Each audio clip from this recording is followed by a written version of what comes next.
que fue, bueno, un nuevo desarrollo, un nuevo avance para la salud pública argentina, porque en el Hospital Cordero de San Fernando se llevó a cabo una operación, una cirugía de cerebro, como le llaman, a la carta. A la carta, sí. Inédita cirugía, de la mano además de un profesional que fue de alguna manera invitado. Claro. Es una forma, nos utiliza para decirlo, es un neurocirujano español que viajó con todo ese equipo para aplicar por primera vez en la Argentina esta cirugía, una cirugía llevada adelante a un paciente de 17 años con un tumor cerebral, pero además con la particularidad de esto que decía Javi recién, ¿no?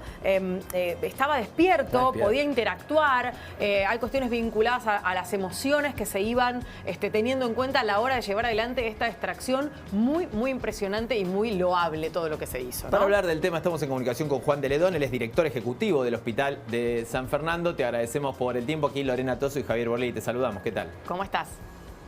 ¿Cómo andan? ¿Cómo están? Muy bien. ¿Todo bien? Bueno, Juan, un gusto poder hablar con vos y la verdad, un poco impresionados por esto que parece ciencia ficción. Uno lo podía ver en alguna película, esto de una operación de cerebro con el paciente despierto, pero bueno, esto ya se está haciendo en Argentina y bueno, y se hizo en el hospital que vos dirigís.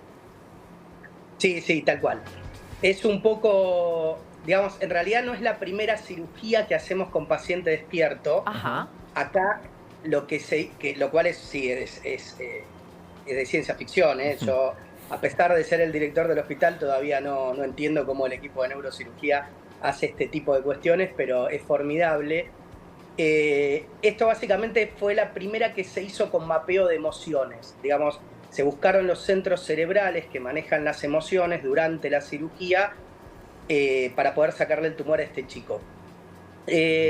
Básicamente el tema es, o sea, por un lado hay un tema impresionante desde lo científico, porque esto es una cirugía de vanguardia internacional, se hizo con el equipo nuestro de neurocirujanos, el equipo de cirugía de un hospital de Rosario, y el equipo de Jesús Martínez, que es el neurocirujano que vino de afuera, vino de España con bastantes, bueno, estaba él, con otro neurocirujano, con neuropsicólogos, neurofisiólogos. Son cirugías que llevan mucho tiempo de preparación.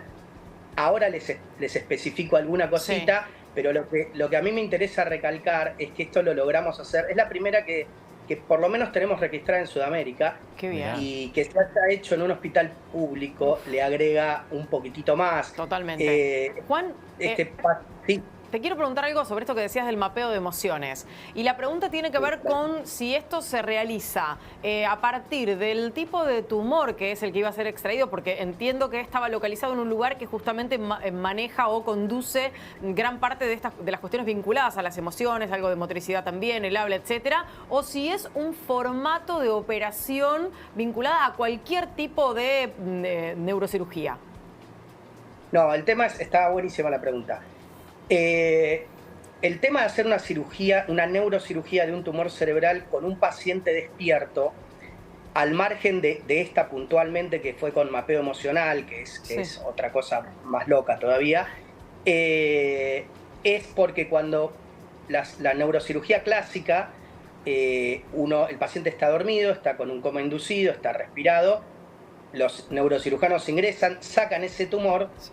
Pero en ese interín se puede tocar algún centro cerebral y el paciente termina con alguna secuela, puede perder la posibilidad de mover el cuerpo, o de tener algún gesto, o de hablar, o de comprender, o de lo que fuera. Entonces, lo que hacemos con estas cirugías básicamente es, el paciente está despierto durante la cirugía, se hace lo que se llama, la craniotomía, se abre el cráneo, se expone el cerebro y al paciente durante la cirugía se le van preguntando cosas. Por ejemplo, se lo hace contar, entonces el paciente va contando 1, 2, 3. Wow. Los neurocirujanos van tocando distintas partes del cerebro hasta que de repente el paciente deja de contar. Entonces ahí se sabe que se marca esa zona y lo estoy haciendo muy gráfico, ¿no? Para que se entienda. Está perfecto, se entiende perfecto. Marcamos esa zona como para no tocarla, porque sabemos que si uno se mete por ahí, estoy hablando de zonas que a veces son milímetros, ¿sí? Núcleos cerebrales que son muy chiquitos, entonces es muy precisa, estas cirugías tienen que ser muy precisas, porque si uno sabe que se mete por ahí, el paciente va a perder la capacidad de contar, por ejemplo. O se le dice, mové la mano, abrí y cerrá la mano, hasta que tocamos el lugar donde la mano deja de moverse, y cuando lo dejas de estimular vuelve a moverse, entonces vas mapeando cuáles son las zonas donde no hay que meterse para sacar estos tumores.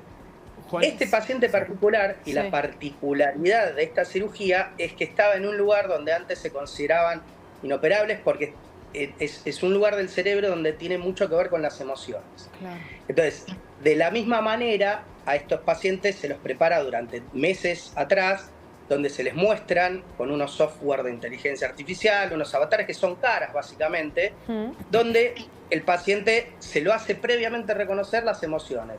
Esto es tristeza, esto es alegría. Entonces, si durante el procedimiento el paciente está despierto y de repente se le muestra una cara contenta y él no la reconoce o reconoce tristeza, bueno, se identifica como un centro emocional del cerebro, se tratan de activar y de sacar ese tumor produciendo el mínimo daño posible.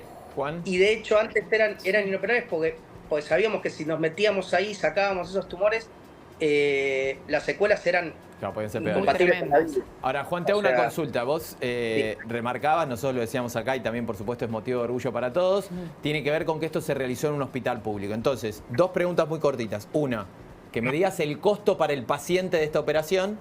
Y la segunda, preguntarte si a partir de esto ya queda de alguna manera la experiencia para que pueda replicarse sin necesidad de un cirujano que venga desde el exterior. Bien, buenísimo, sí.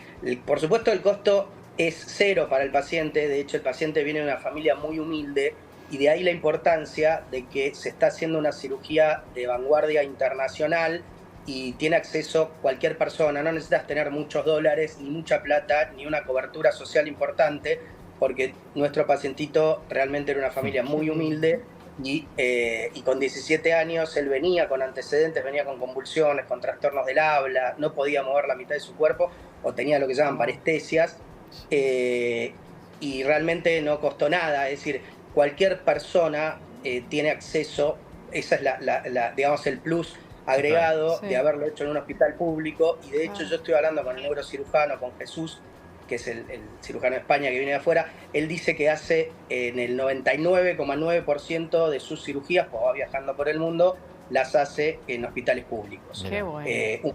Con este criterio. Qué bueno. Sí, la verdad que es una persona increíble, tiene 30 años, además es compositor de orquesta. 30 años tiene el neurocirujano español. Qué impresionante. Es impresionante. Uno se imaginaba, viste, un señor ya mayor, con miles de años de recorrida de pacientes, o sea que es además muy joven. Totalmente, y no sé cómo en el medio además estudió composición musical, toca varios instrumentos, es director de orquesta y cuando hablaba con él, lo que yo le decía le digo, mira, al margen de esto que vos estás haciendo, que es una locura científica, que lo hagas acá, que lo hagas en el sistema público, que cualquier persona tenga acceso a esto, le pone un componente agregado más allá de la ciencia. Sí. De hecho, se emocionó, se puso a llorar, la verdad que es una persona impresionante.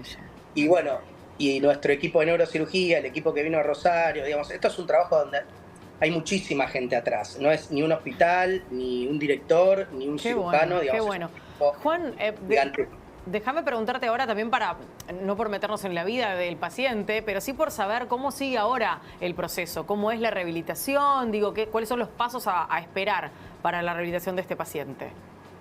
Mirá, mañana lo vamos a evaluar el equipo de neurocirugía y si está todo bien se va a ir de alta. La verdad es que viene evolucionando muy bien, o sea, además el hacer la cirugía despierto, ojo, a ver, no todo el mundo, nosotros programados 2 pacientes esta semana, y una de esas pacientes al final no se animó a hacerlo, porque sinceramente no es fácil poder estar despierto cuando a uno le están operando el cerebro. No. Tiene que tener mucha preparación, tiene que tener mucho tiempo con neuropsicólogos, con neurofisiólogos, no es nada más una cirugía. Él salió muy bien, aparte la gran ventaja es que no hay que hacer una intubación en estos pacientes, no hay que conectarlos a un respirador. Claro. Entonces, bajan despiertos, bajan estables, se los controla y el postoperatorio es impresionante. O sea, no, para una neurocirugía que habitualmente puede estar 4, 5, 6 días respirado, después hay que sacar el respirador. Rehabilitar en fin, eso. Bueno, por supuesto, y ni hablar de las secuelas. O sea, que es un paciente que como bajó del quirófano, las secuelas que pueda llegar a tener son mínimas, y este tipo de neurocirugías son cirugías que tienen secuelas muy fuertes a veces. Impresionante. De verdad. Bueno, Juan, te queremos agradecer por el tiempo, por contarle esto también a nuestra audiencia, felicitar por supuesto a todo el personal y a todo el equipo que participó de esta operación, bueno, y transmitirles también el orgullo que nos genera que la salud pública pueda seguir ofreciendo a la gente eso, servicio de calidad y sobre todo que no diferencie entre la situación social de cada uno que le tocó una situación distinta y sin embargo tiene acceso a la salud. Un abrazo. Muchísimas gracias a ustedes por dar esta difusión y aparte por el condimento de la salud pública que hay que defenderla a rajatabla porque, bueno, como dice nuestro ministro de Salud de la provincia, hay muchísimas personas que lo único que tienen es el Estado. Un abrazo, y no le podemos... Muchas gracias. Abrazo grande.